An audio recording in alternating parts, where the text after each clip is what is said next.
Bonjour à tous, chers amis, nous sommes en plein semaine des Slichot, en plein mois des Slichot, nous sommes à quelques jours de Rosh Hashanah, et c'est sûr que c'est le meilleur moment pour parler de l'explication de la Tfila et des différents noms de Dieu, comme on a déjà vu dans Shar et Yichud Va'emunah, chapitre 4 la semaine dernière. On peut revoir sur Torah.fr, merveilleux cours qui expliquait pourquoi on dit plusieurs fois dans la Tfila Hachem ou Elohim, Dieu notre Dieu, Hachem, Elohim, ou dans Shema Israël. On a expliqué les différents termes en commençant par l'explication qui était sur le nom de Yud Ke Vav Ke, qui était, veut dire, le tétragramme, qui valeur numérique 26, mais qui représente surtout le chesed, la bonté de Dieu, qui est la bonté d'ailleurs que Dieu a envers nous à chaque instant. Sauf que cette bonté doit parfois être canalisée. On a vu que cette bonté doit être exactement contrôlée. On a expliqué ça longuement avec Shem Eshumagen, Hashem Elohim, le soleil, la protection du soleil, en expliquant que si jamais le soleil n'aurait pas eu cette protection aussi, Dieu aurait fait en sorte que le soleil soit trop proche de la terre. Qu'est-ce qui se passe? La terre, elle aurait totalement cramé, elle aurait totalement brûlé. C'est pour ça que Dieu a donné cette enveloppe au soleil. C'est pour ça que Dieu a fait en sorte que ce soleil est protégé. Alors, est-ce que ça s'appelle la dureté? Non, c'est le chesed. Contrôler le chesed qui doit forcément être canalisé, qui doit être circonspect. Comment on dit ça? Circonduit. Qui doit être adapté aux besoins de celui qui le reçoit. Et aujourd'hui, on va terminer avec ce premier nom de Dieu, Yud Ke Vav Ke. On va continuer avec Elohim, qui est la revers, qui est la gvura, qui est la rigueur, et qui peut parfois paraître comme la rigueur. On va voir que c'est pas du tout la rigueur, ni quoi que ce soit. D'abord, continuons. Le mot Zaken continue en expliquant que la manière comment Dieu a créé le monde avec Yud Ke Vav Ke, qui est le tétragramme avec son nom de Dieu, qui est le nom le plus important, on ne le comprend pas. Et nous, on ne peut pas le comprendre. Pour deux raisons. Tout d'abord, parce qu'on ne peut pas le reproduire. La possibilité de créer l'existant du néant, c'est seulement dans les mains de Dieu. Personne d'autre peut le faire. On a déjà vu dans le chapitre 2 qu'on est capable seulement d'arriver au niveau de Yetzira, qui est la formation de changer une forme d'un existant à un autre existant. Mais nous n'avons pas la capacité de faire ce qu'on appelle Bria. Bria qui veut dire créer Yesh Me'ain, l'existant du néant. Bereshit, Bara, et comme Dieu l'a créé. Créer du néant, non, on ne fait pas. Créer à partir de quelque chose de minime, mais il y a toujours une base, il y a toujours une matière qui est tout à fait avant. On a besoin d'avoir une matière première avec laquelle on va commencer à travailler quelque chose. Sans matière première, tu ne peux rien faire. Viens les Chachamim, ils te disent, dans la Gemara Sanhedrin, dans Yerushalmi, ils mitkansim kol ba'olam, si toutes les personnes du monde entier se réunissent, einam yocholim livro yitush echad velizrok bo neshama. Nous n'avons pas la capacité de créer un moustique et de lui insouffler une âme. Oui, tu as dit aujourd'hui on a les clones, aujourd'hui on est tout capable. À partir de zéro, viens on s'assoit maintenant à table, on n'a rien dans la main, on fait créer une créature, c'est impossible. Non, ça c'est numéro 1. Numéro 2, la Moazaken. Hein? T'es d'accord? Ils ont essayé depuis des dizaines d'années, mais ça. Deuxièmement, le nom de Dieu, on n'arrive pas à le comprendre non plus. La logique humaine ne comprend pas qu'est-ce que ça veut dire Yesh Me'ain. Qu'est-ce que ça veut dire l'existence du néant? Parce que la logique humaine comprend seulement des choses qu'on arrive à comprendre. Puisque nous sommes capables seulement de comprendre Yesh mi Yesh, qui veut dire l'existant de l'existant. Je vais chercher le moutarde, ketchup, etc. Je peux amener dans la cuisine. À ce moment-là, il peut pas. Qu'est-ce que ça veut dire quand tu lui dis créer quelque chose du néant? Quel néant? Il n'y a pas. Tu n'as pas créé quelque chose du néant, ça n'existe pas. Il va te dire, et qu'est-ce qui était avant? Carbone 14, etc. Ah, ça va, tu vas monter à la sauce. Il y aura toujours quelque chose. Il n'y a pas néant. Néant, ça n'existe pas. Le mot Zaken dit pourquoi on n'est pas capable de comprendre une chose pareille. On a vu ça et on verra plus loin dans le chapitre 9, là on était en chapitre 4. On a expliqué le fait qu'une créature limitée n'est pas capable de comprendre Dieu qui est infini. Nous, on est capable de comprendre des choses qui sont comme nous. On est capable de comprendre des choses qui sont limitées comme nous. Et nous, on peut les incorporer dans notre compréhension matérielle, puisque chaque action et un rapport avec Dieu et une partie de Dieu, ça sort de manière automatique. On peut comprendre seulement les choses qui sont compréhensibles pour nous, avec notre cerveau. Quand on parle de chesed, on parle de la gdoula, la grandeur de Dieu. C'est que la grandeur de Dieu, ça fait partie d'une des qualités de Dieu qu'on dit dans la tefila tous les jours. Le cha, Hashem, la gdoula, la gdoula, etc. Pas séparé de Dieu. Mais Dieu et ses traits de caractère sont un, comme on va voir longuement dans le chapitre 8, pas comme nous. Et donc ces mêmes critères, ces mêmes traits de caractère existent chez Dieu aussi. De la même manière que nous, on n'est pas capable de comprendre Dieu, on n'est pas capable de reproduire ou de comprendre aussi comment Dieu fonctionne, et par quoi et comment il agit. Regardons le texte. Veïn est 3. Oui, chacun a 2 feuilles. Veïn est... C'est la deuxième feuille. Non, c'est l'autre feuille, ouais. De la même manière que cet attribut de grandeur et de bonté, c'est la louange de Dieu lui-même. Oui, c'est ça. Que aucune créature a la capacité, livre, de créer. Yesh me'ain, l'existant du néant, ou la chayato, le faire vivre. Gam, Idazu et même, ce trait de caractère de chesed, il est mal à mascalat, kol abrouim basagata, mais beaucoup plus élevé que toute la compréhension des créatures et la manière jusqu'à où on peut comprendre. Chez un koach, il n'y a pas la force de sechel dans la logique, dans l'intelligence. Shum nivra, aucune créature n'a pas la capacité, le haskil ou le hasig, de comprendre et de méditer sur ce midazou, sur ce trait de caractère. V'yechot a cette capacité, livro yesh me'ain la chayato, de créer l'existant du néant et le faire vivre. Pourquoi? Parce qu'un bria yesh me'ain, construire et créer quelque chose existant du néant ou d'avar, chez le mal, à misachel anivraim, c'est quelque chose qui est beaucoup plus dépassé de la logique humaine. Nous, on n'a pas de compréhension, c'est pas de quoi tu parles. Qui, ça fait partie, Mimidat, de la tâche HaKadosh Baruch Hu. Oui, ça fait clairement partie de la grandeur de Dieu.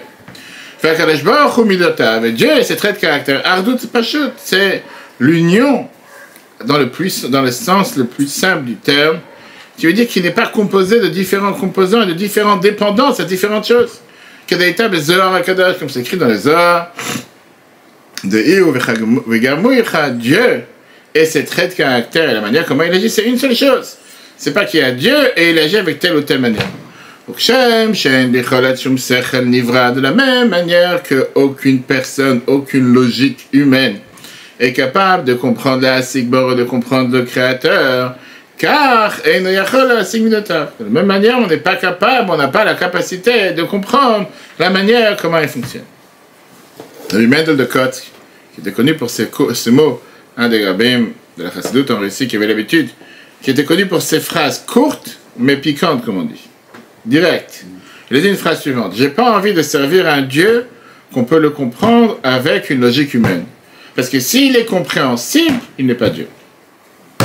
Donc quand quelqu'un te dit pourquoi Dieu il a fait, pas de réponse. Je suis pas Dieu. Si j'avais eu la réponse, je ne vais pas aider Dieu.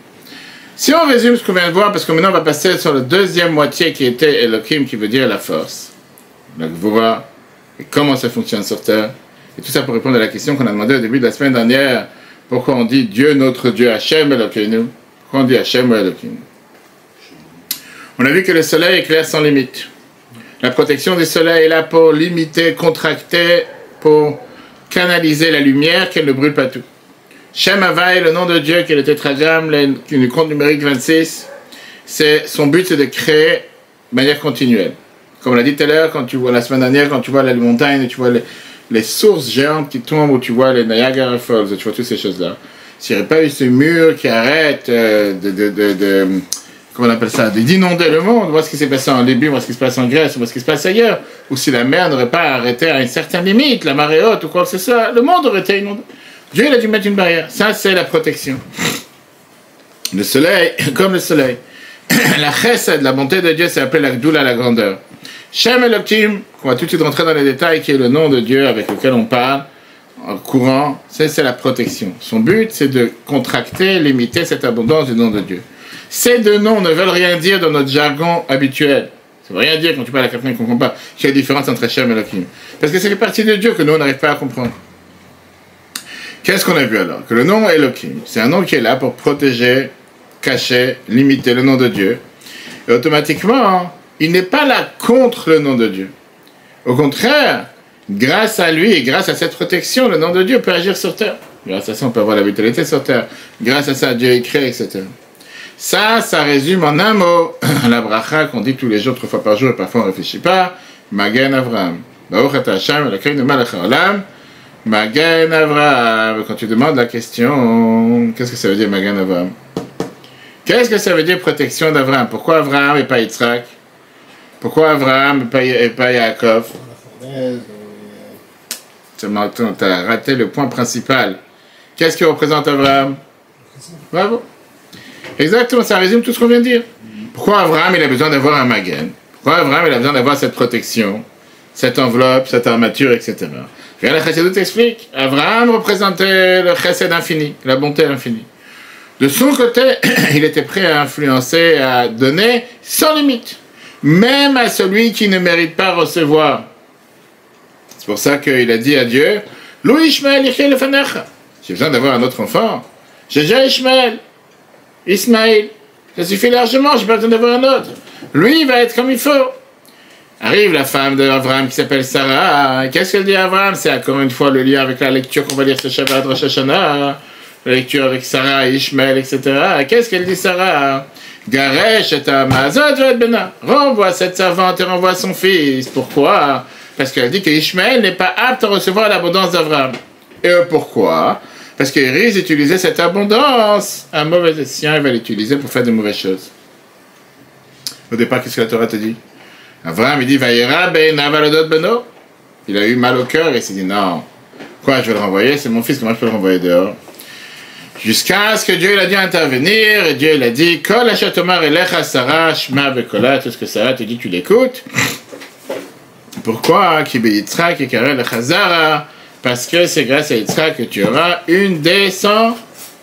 C'est grâce à Yitzhak et pas grâce à Ishmael. Ça veut dire, Dieu il a dit à Abraham, cette limitation, cette contraction que Sarah t'impose, elle ne vient pas te toucher, elle ne vient pas t'affaiblir, mais au contraire, elle vient te protéger, te canaliser ton abondance dans le bon chemin, dans les bonnes directions. Et ça, c'est ce que ça veut dire, Magen Avraham. Magen Avraham, qui veut dire, grâce à ça, on protège, on met, je veux dire, comment on appelle ça, on met cette enveloppe sur Avraham, pas pour l'enfermer, pas pour le cacher, pas pour le diminuer, et bien au contraire, pour le laisser s'exprimer comme il faut. Parce que si jamais il n'y aurait pas eu cette enveloppe, ça aurait été le désastre.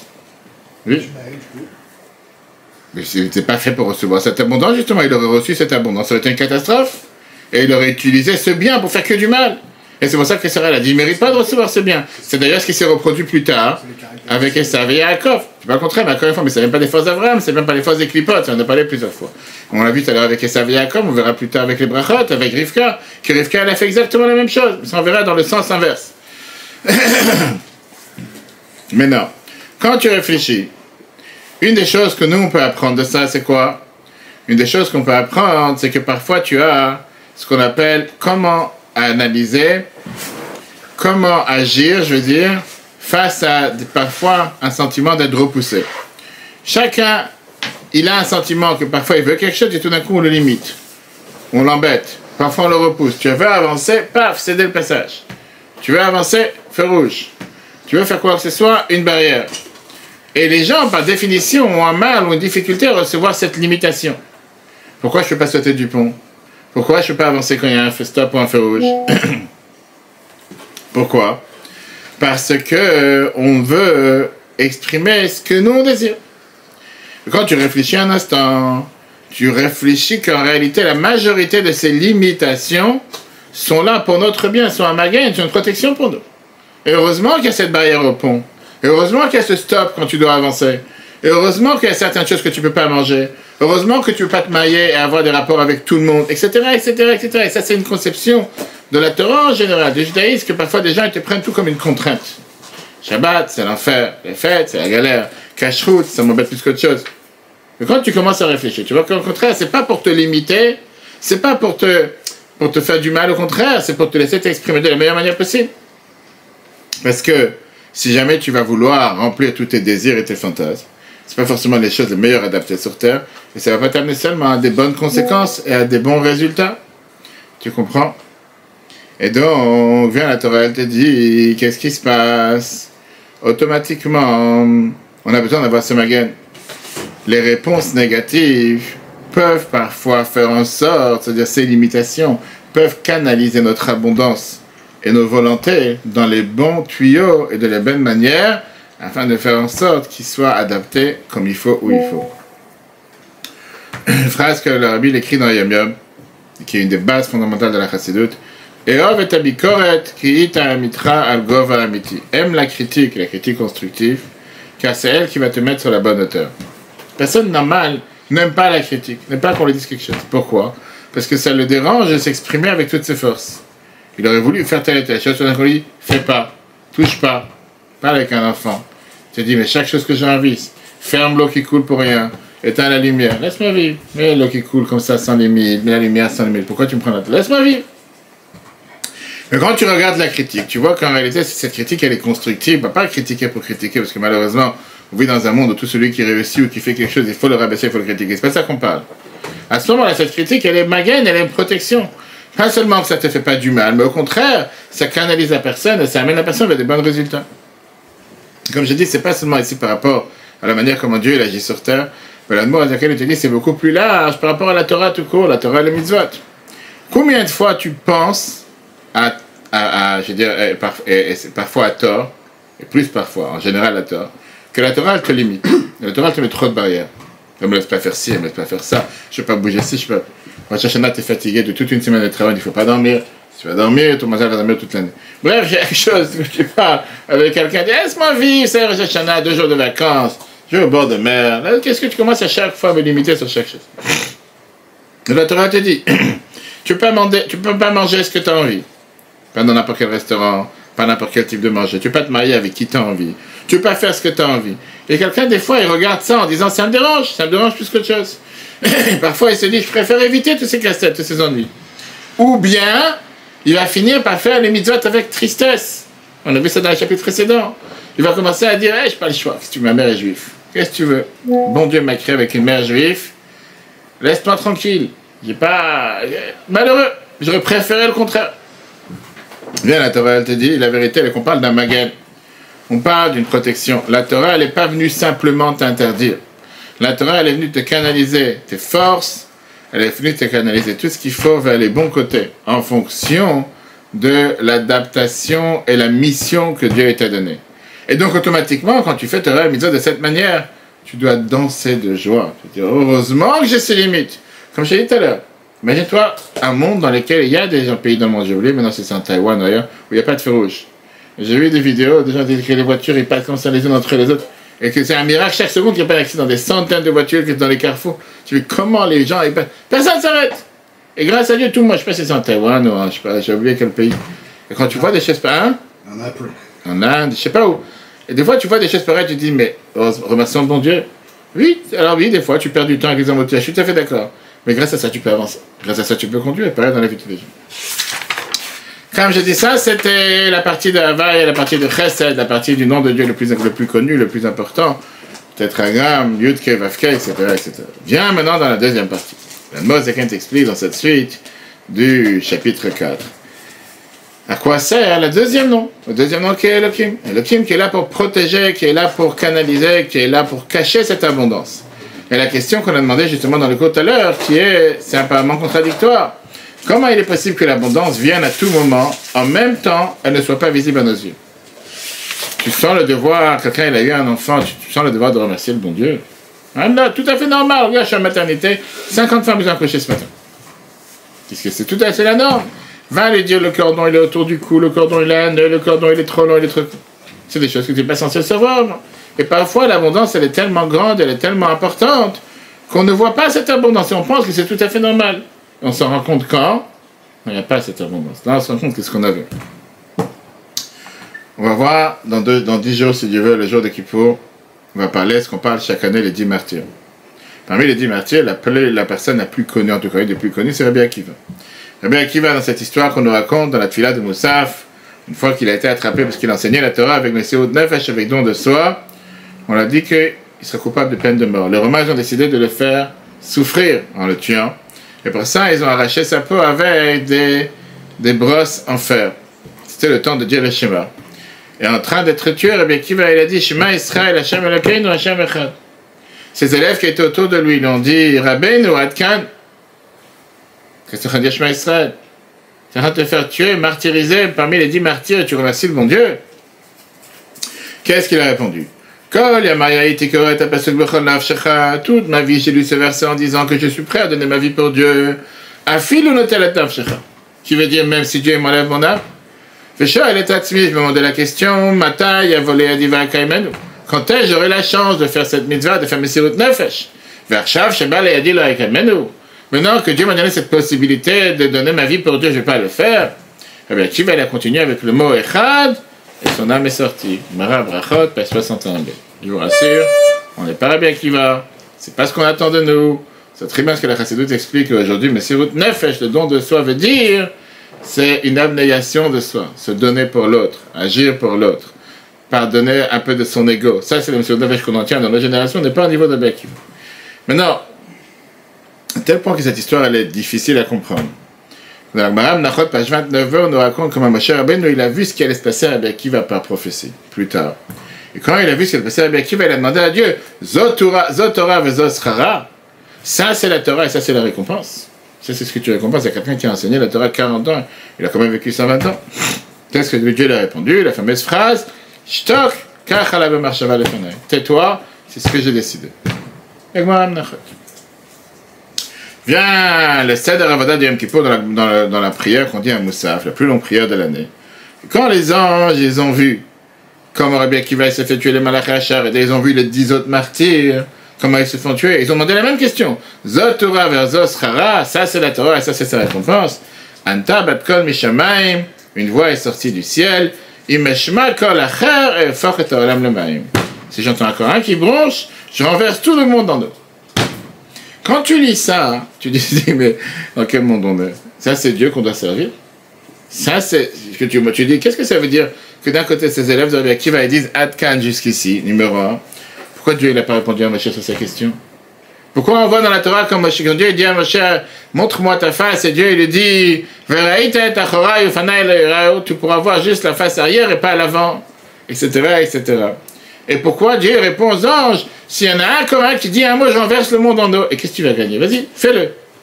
Renverse le monde. Et alors? Et plus personne ne peut te servir. Toute ta Torah, toute tes méthodes ne servent à plus rien. Qu'est-ce que tu vas faire avec un monde sans personne? Sans le monde, sans un juif, sans une neshama, sans un non-juif, sans quelque chose. Personne ne peut servir Dieu. Qu'est-ce que tu vas faire? Un monde tout seul? On va voir justement Rosh Hashanah. Comme on dit chaque année que la nuit de Rosh Hashanah, la veille de Rosh Hashanah, il y a une nouvelle lumière qui vient éclairer le ciel, qui vient éclairer le monde, qui n'a pas encore existé jusqu'à présent. Et on donne un nouveau mandat à Dieu pour, à partir de ce Rosh Hashanah, rééclairer sur le monde une nouvelle année. C'est pas qu'il a besoin de notre mandat, mais au final, En Maler Bloam. Il n'y a pas un roi sans peuple. Un roi a besoin d'avoir un peuple pour le couronner. Tu peux être un roi dans ta chambre tout seul, dire le matin jusqu'au soir, je suis le roi, et qu'est-ce que tu as gagné? Tu as besoin d'avoir un peuple. Mourazaken t'explique ici que si dans le cours précédent, dans la partie précédente, on a vu sur le nom de Dieu, les Midat HaChesed, qui sont responsables sur la création du monde, là on va voir la deuxième moitié du renvers du décor, qui est pourquoi, à chaque fois qu'on parle de nom Hava et de nom de Dieu, tout d'un coup on parle sur Elohim. Hashem, Elokeinu, comme on a dit la dernière fois. Pourquoi on doit dire Shema Israël, Hashem, Elokeinu, Hashem Echad Sot? Shema Israël, Hashem Echad, ça suffit. Pourquoi à la fin des Kippour, 7 fois Hashem ou Elohim? Pourquoi quand tu dis le Shema, Ani, Hashem, Elokechem? Et sans arrêt, on dirait, tu n'appelles pas quelqu'un avec 2 prénoms. Un prénom, ça suffit. D'accord? Pour ça, il faut comprendre quel est le but. Une fois qu'on a compris que le Chesed, c'est très très bien, c'est très important, qui est comparé au soleil, qui fait vivre le monde et tout ce que tu veux. Mais on a vu aussi le danger, que s'il n'est pas canalisé, s'il n'est pas contracté, s'il n'est pas limité, c'est problématique. Exactement la même chose avec Elohim, qui ne vient pas cacher Dieu. Elohim vient donner la possibilité à Hava et au premier nom de Dieu, au Chesed, à la bonté de s'exprimer. Et que sans ce Elohim, sans cette limitation de vitesse, ben, ça ne peut pas s'exprimer. C'est la seule fonction de l'Agmora.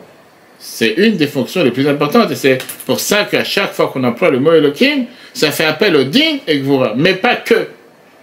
Pas din et Gvura pur, parce qu'on sait très bien ce que la Rachid a dit dans le Bereshit, que quand Dieu a voulu créer le monde, il a voulu créer au départ avec Midat Adin, il a vu que le monde n'allait pas tenir. Shitef Midat Arachamim, il était obligé d'associer la miséricorde. Tu ne peux pas non plus gérer un monde qu'avec la dureté. Tu as besoin d'avoir le mélange des deux. C'est pour ça que tu as besoin d'avoir à chaque fois Hashem Elohim, c'est ce qu'on est en train de voir, on n'a pas fini, on a encore quelques chapitres. Maintenant, c'est quoi alors Hashem Elohim d'abord? Essayons de comprendre c'est quoi ce nom. Elohim représente le contraire du chesed qui est la gvura.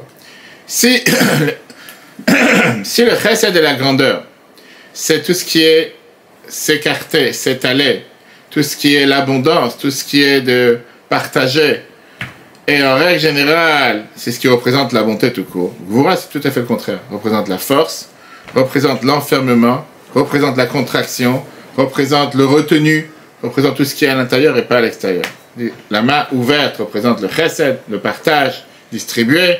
La main fermée représente la gvura. Je garde la force à l'intérieur, je ne partage pas la force à l'extérieur. Il y a un autre attribut de gvura, un autre lien avec gvura, deux autres attributs importants qu'on doit comprendre avant de parler d'Elohim, qui est tzimtzum, qui veut dire les contractions, et Esther, le voilage. Esther avec un Aleph, avec elle, la même chose. Puisque gvura veut dire garder l'abondance à l'intérieur, son but c'est quoi? C'est d'empêcher cette abondance. Quand tu as un bouchon, la bouteille elle est fermée. Tu ne peux pas sortir, tu ne peux pas verser. Très bien. Et donc ça vient contracter cette possibilité de donner cette abondance. Disons que le chesed cherche à donner le maximum. Tu as un pot de mayonnaise qui n'a pas de bouchon, ou tu as un tuyau de mayonnaise. Tu es prêt à verser la mayonnaise sans limite. Vient un bouchon, un appui ou quoi que ce soit qui vient, stop. Tu ne peux pas sans limite. D'accord? La gvura, c'est de donner le moins possible. Chesed, c'est de donner le plus possible. Ou bien, comme on va tout de suite voir, la gvura, c'est de donner seulement ce qu'il faut. Et c'est la raison pourquoi quand tu as une salière ou une poivre ou quoi que ce soit, tu n'as pas un bouchon sans trou. Tu as des bouchons adaptés. Et c'est pareil chaque chose.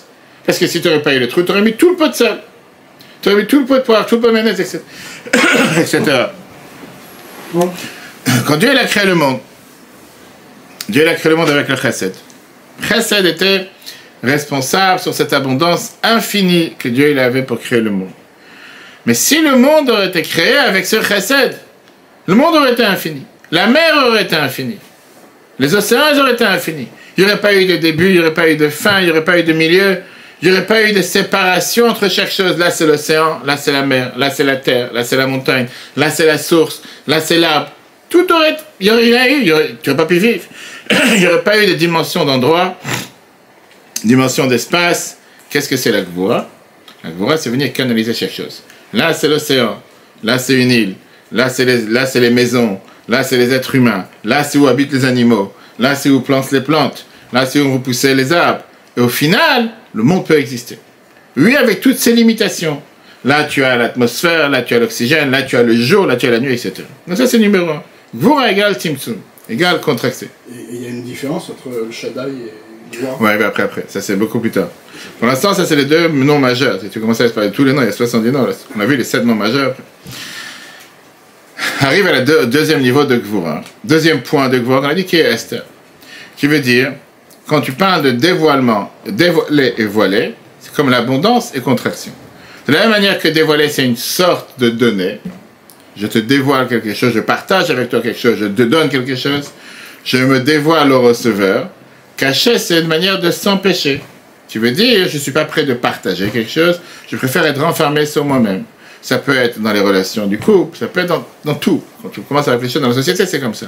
C'est d'ailleurs la grande différence qu'il y a entre parler et se taire. Quand je parle, dibour, la parole de Dieu, ça vient dévoiler ce qui est caché dans mon cœur. Et quand je partage avec la parole, ça vient du chesed, de la bonté. Alors que quand tu te tais, tu caches ce qui est caché dans tu caches ce qui est à l'intérieur de ton cœur. Et c'est quelqu'un qui est plutôt introverti que extraverti. On peut dire que dans les humains, on a deux types de personnes. Tu as des gens qui sont des ishsod, des hommes de secret professionnels. Des gens qui font plus partie du Midah de Gvura. On dit que Yitzhak, c'est un rapport avec la Gvura. Et donc, c'est des gens qui préfèrent garder à l'intérieur et ne pas partager. Je peux pas partager chaque secret, chaque chose. Dans la création du monde, quand Dieu a créé le monde au départ, grâce à cet attribut de chesed, de bonté, on aurait dû, au départ, les créatures sentir l'abondance divine sans limite. Mais à ce moment-là, ne pas se sentir soi-même. Parce que si Dieu est infini, moi je veux rien. J'existe plus. C'était quoi la Gvura? La Gvura, c'était de cacher cette abondance divine pour donner un sens d'existence et d'indépendance et comment on appelle ça, d'existence tout court aux créatures, et parfois même avoir la possibilité de renier la source de vie de laquelle elles sont venues, qui est Dieu. Quand tu prends plusieurs autres termes, par exemple, contraction, on dit que c'est Gvura, ce terme représente Gvura, la dureté, dépenser sans limite, c'est Chesed. Quand tu dis dévoiler, Chesed, abondance, Chesed, cacher, ça représente Gvura, introverti, Gvura, parler, c'est Chesed, partager, Chesed, etc., etc. Alors la question qui est demandée est, pourquoi maintenant le nom de Dieu, Elohim, représente la Gvura? Et il y a plusieurs raisons, aujourd'hui on va voir 4. Et d'abord on peut voir une chose intéressante, ça c'est pour ceux qui aiment les détails calculs, les calculs mentaux, on va dire. Elohim c'est combien de lettres? 5 lettres. 5 lettres, on a vu, si tu te rappelles, dans les chapitres précédents, qu'on peut voir sur le Torah.fr, qu'il y a différentes manières d'utiliser les noms, les lettres, les mots, les comptes numériques, etc., etc. 5 lettres, ça veut dire que tu peux les mettre en place de 120 manières possibles. Quoi de quoi? Comment de 5 je suis arrivé à 120?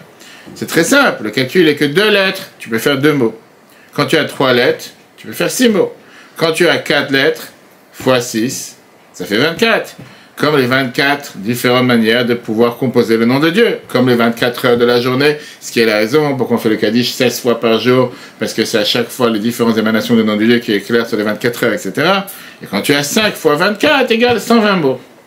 C'est là la raison pourquoi on te dit à chaque fois dans le peuple juif, jusqu'à 120 ans, Vayu Yamav, Me'av Esrim Shana. Pourquoi? Parce que cette limitation vient du nom Elohim qui a 120 manières d'être exprimé. Parenthèse finie. Un détail.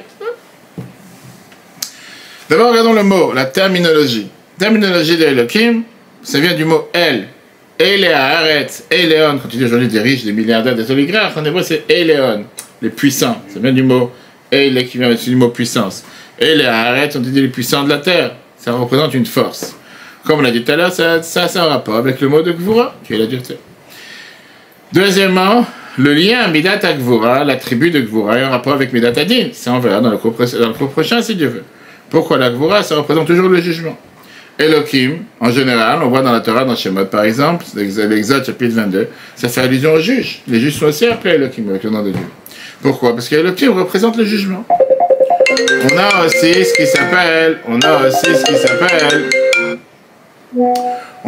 qui s'appelle dans le digdo, dans la grammaire, Elohim est toujours au pluriel.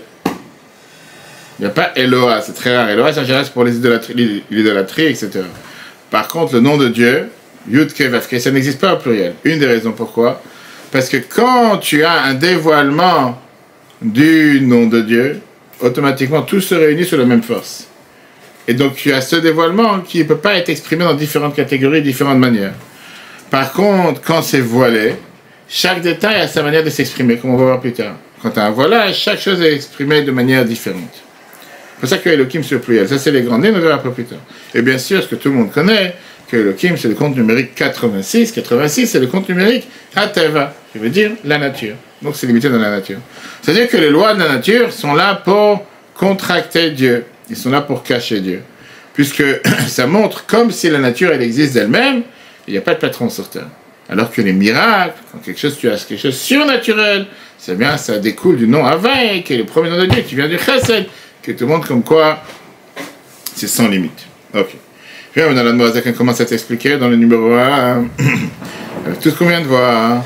Si on a vu jusqu'à présent comment la Gdoula, le Chesed, c'est sans limite, on n'arrive pas à le comprendre, ça fait partie des critères et des traits de caractère de Dieu, il va te dire maintenant, pareil, il va t'expliquer pourquoi la Gvura, la dureté, qui représente tout ce qui est la contraction, empêcher la vitalité et cette abondance de s'exprimer, ça découle du fait qu'il y a un voilage. Mais comme on l'a expliqué tout à l'heure, est-ce que ce voilage, c'est forcément quelque chose de mal? Non, c'est pas quelque chose de mal. Grâce à ce voilage, on peut supporter l'abondance de bonté. De la même manière, comme on vient de voir jusqu'à présent. Oui, dans le 1, de la même manière qu'il y a on n'a pas la possibilité, aucun cerveau humain, ainsi de comprendre la grandeur de Dieu dans le chesed qu'on a vu jusqu'à présent. Chez que c'est la possibilité, l'ivro, yeshmaïn, de créer l'existant du néant ou la chayato le faire vivre. Que dire-t-il, comme c'est écrit, Olam chesed yivane, dans le Tehillim 89, Psaume 89, que ce monde, je vais le créer avec la bonté, car mamash, ainsi exactement la même chose, en bi'echolto, la créature, il n'y a pas la possibilité, la asik de comprendre, midad, gvorato shel HaKadosh Baruch Hu, il n'a pas la possibilité de comprendre la grandeur de Dieu, shehi midat hatzimtzum, qui est, je dis la force, la puissance de Dieu, qui est le tzimtzum, qui est la contraction. D'empêcher cette émanation de vitalité qui vient de sa grandeur, qui est le chesed de la montée. C'est quoi la force? La gvura, elle empêche Milered de descendre, les galop de se dévoiler à l'anivraïm sur les créatures, la chayotam pour les faire vivre, ou le kaïman begilou, il les fait maintenir de manière dévoilée. Qui? Alors c'est quoi le but de cette gvura? Que la vitalité soit be'est la panim, elle soit cachée. Qui veut dire? Que cette vitalité mistata le goufanivre. La vitalité de Dieu, la neshama, se cache dans le corps de l'humain. Le goufanivra ou davar bifnatzmo. Comme si le corps humain était quelque chose à part entière. Ne dépend pas de Dieu. Il n'est pas du tout l'émanation de la vitalité, de la spiritualité. Comme l'émanation de tout ce qui est la lumière, les rayons du soleil, et le Odavar Bifnatzmo, c'est quelque chose qui est totalement indépendant. Et oui, ça c'est ce que fait Elohim. Ça te donne l'appréhension de croire que tu existes sans la vie de Dieu, qu'il n'y a pas de neshama dans ton corps. Ah, quand je te dis montre-moi ta neshama, tu sais pas où elle se trouve. Transfère une neshama, une âme d'un corps à un autre, personne n'est capable de le faire. Ça, c'est ce que ça fait Elohim. Okay. Ça, c'est l'introduction pour comprendre c'est quoi Elohim. On connaît tous l'histoire, on a commencé avec une histoire avec Rabbi Akiva. Rabbi Akiva était capable toujours de voir le bien qu'il y a dans le mal. La Gemara Makot nous raconte la fameuse histoire qu'on raconte chaque année avec la période de 3 semaines, quand les sages sont montés à Jérusalem, quelques années après la destruction du temple, ils sont arrivés au mont Sion, ils ont déchiré leurs habits à cause de la destruction du temple. Quand ils se sont approchés, ils ont vu un renard sortir du sein des saints, ils ont commencé à pleurer, mais qui va les rigoler? Ils lui ont demandé pourquoi tu rigoles, et il lui a dit pourquoi vous pleurez?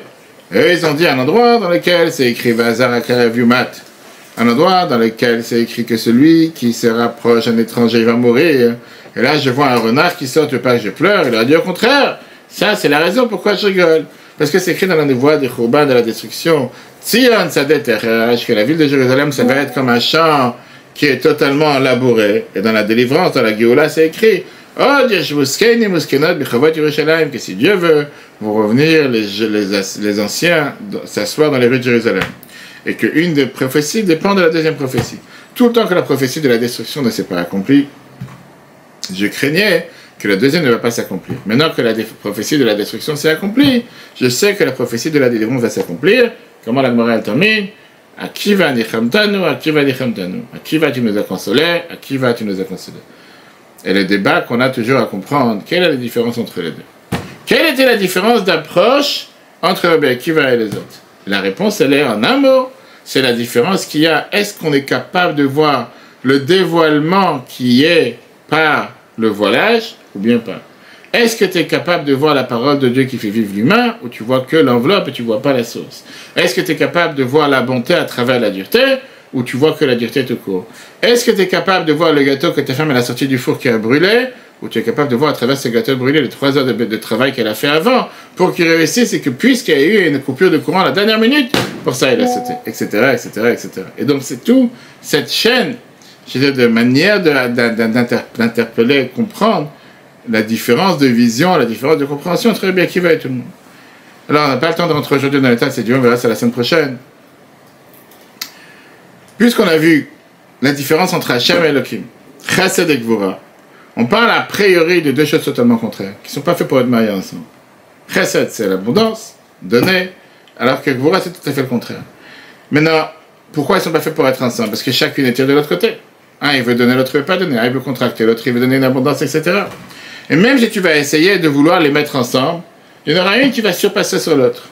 Et les deux ne pourront pas agir de la même manière. Imagine-toi que tu as un couple, que le mari il veut toujours donner, inviter, et la femme veut toujours, jamais. Ça ne marchera pas, il y a un moment que ça va craquer. Tu ne veux pas attraper la corde des deux côtés. Il y a 3 possibilités. Ou qu'une est plus forte, ou que l'autre est plus forte, ou que les deux ensemble, mais un sur le compte de l'autre. Les deux ensemble, ça ne peut pas marcher. Et comme on l'a dit tout à l'heure, quand on prend le soleil et la protection du soleil. Mais dans les voitures, on a la même chose. Tu as les pédales, tu as la pédale de l'accélération, la pédale comment on appelle ça, du frein. Tu as des gens qui se trompent parfois. Tu ne peux pas appuyer sur les deux ensemble. Et je peux te dire que j'ai essayé. Une fois, ça avance. Ça ne freine pas. Qu'est-ce que ça veut dire? J'ai appuyé sur les deux ensemble. Pourquoi ça avance? Parce que forcément, une oreille sera plus forte que l'autre. Tu ne pourras pas avoir les deux ensemble. Maintenant, quand tu appuies sur l'accélération, c'est pour avancer. Quand tu appuies sur le frein, c'est pour arrêter. Tu ne peux pas faire en sorte que la voiture, elle avance et en même temps, elle s'arrête. Ou l'un ou l'autre. Et même si tu vas essayer, je ne conseille à personne d'essayer, au final, il y en a un qui va prendre le dessus. Ou ça va s'arrêter, ou ça va avancer. Pareil avec le soleil, on a dit, et la protection. Pour que le monde puisse prendre et inclure et recevoir le soleil, on a besoin d'avoir cette enveloppe, cette protection. Pareil, un rideau. Le soleil est là pour dévoiler le rideau et l'enveloppe est là pour cacher. Mais si ce voilage vient sur le calcul ou sur le compte du dévoilement, à ce moment-là, le soleil ne pourra pas éclairer. Tu vas acheter des rideaux. Aujourd'hui, tu as un logo dessus qui te dit il obscure à 100%. Il peut obscurcir la chambre, que ça fait noir dans la chambre. Alors qu'est-ce que tu as gagné? Tu veux le soleil, tu veux pas le soleil. Il y a des gens qui ont acheté une maison plein soleil pour pouvoir profiter, bronzer dans la maison. Et demain, tu achètes un rideau, je veux pas de soleil. Tu veux oui ou tu veux pas? Tu veux oui, pourquoi tu achètes un rideau? Exactement la même chose. Donc le rideau, il vient t'enlever la partie de la lumière et te fait que la lumière reste à l'extérieur. Si tu veux que le soleil soit puissant, automatiquement, il ne faut pas mettre le rideau. Tu peux mettre les tringles ou quoi que ce soit. Quand tu parles de Dieu, c'est exactement la même chose. Ou que tu as l'abondance de bonté sans limite.